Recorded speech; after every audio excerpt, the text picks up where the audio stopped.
Bonjour, Monsieur l'ambassadeur. Dober den. Dimanche, nous avons les élections présidentielles. Comment estimez-vous la campagne jusqu'à présent?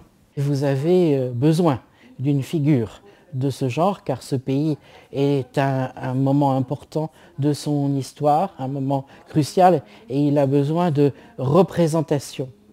Et puis je crois aussi que cette élection va être l'occasion de tourner la page d'une période très agitée de votre histoire intérieure et surtout un moment qui a fait un peu le tour du monde. C'est lorsqu'on a vu le Parlement envahi, une des députés tirée par les cheveux et une image déplorable qui a été donnée de ce pays, le contraire d'une image européenne.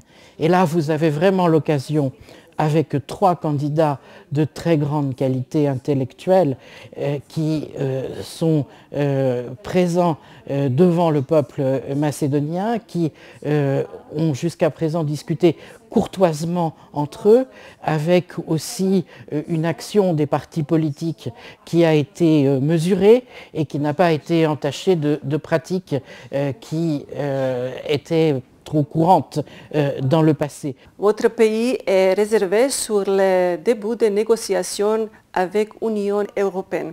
Est-il possible d'avoir une date en juin? Alors, je crois qu'il faut être objectif.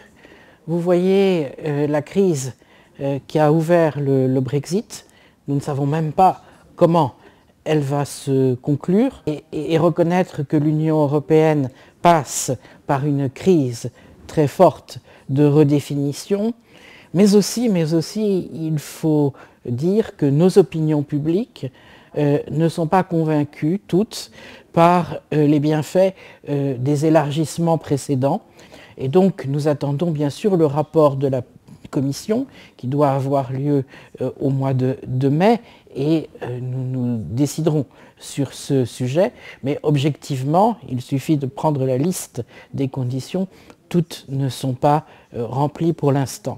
Alors il y a bien sûr un contexte politique plus large. Nous savons très bien que ce pays s'est donné des mérites, en particulier par des réconciliations qui ne sont pas faciles et qui touchent au cœur et à l'identité de son peuple. Ce sont des moments difficiles. Il y a eu un mérite de prendre ces décisions, mais il ne s'agissait pas des indicateurs qui ont été retenus. Les indicateurs sont ceux du progrès de l'état de droit, parce que c'est bien sûr l'état de droit qui sera au cœur des décisions qui seront prises, plus objectivement, il faut le dire, un moment historique qui est difficile pour l'Union européenne. Que s'est-il passé avec la cathédrale de Notre-Dame? Quoi de nouveau? Nous avons été bien sûr frappés vraiment dans notre cœur et dans le cœur de Paris par ce qui est arrivé hier. Dieu merci, il n'y a pas eu de victimes et les pronostics les plus terribles qui étaient que le bâtiment pourrait s'écrouler sur lui-même sont aujourd'hui écartés.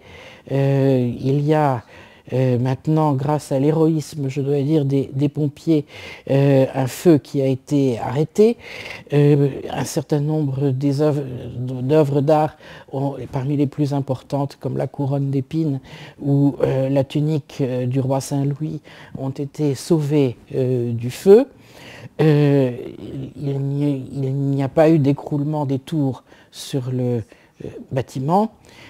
Donc aujourd'hui, en ce moment même, les premières inspections commencent sur le bâtiment et nous allons voir l'étendue complète des dégâts. Mais il y a une volonté très forte, comme a dit le président de la République. Avant, nous étions les protecteurs de ce bâtiment, nous allons redevenir les bâtisseurs.